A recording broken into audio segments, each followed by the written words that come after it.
I'm Richard Southern in the 680 newsroom. Happy Labor Day to you. And I know it's busy for a lot of people. Getting the kids ready to go back to school, and that whole back to school stuff, that is now costing more than ever. It's an interesting study from the National Retail Federation. It reports American parents are feeling the pressure to overspend during the back to school season.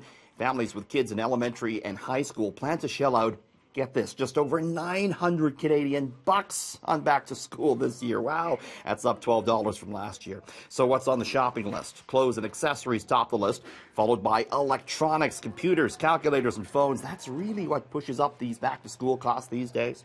You also can't forget about a new pair of shoes, and finally the old standbys, notebooks, pencils, backpacks, and lunch boxes.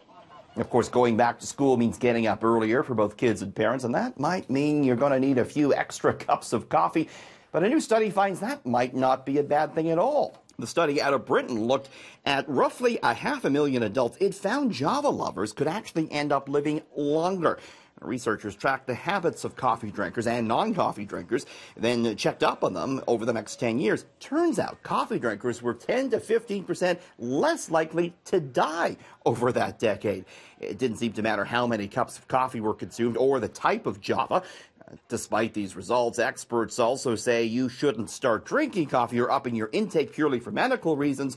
They also say too much coffee could be harmful for pregnant women. And kids could be learning these next two names in history class this school year. Two female heroes are being immortalized as Barbie dolls.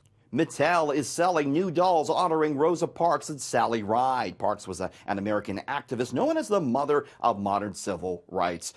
Meanwhile, Ride was the first American woman to fly into space. The dolls also come with educational material detailing the women's contributions to society.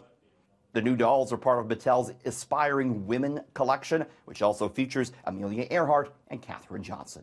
In the 680 newsroom, Richard Southern, City News.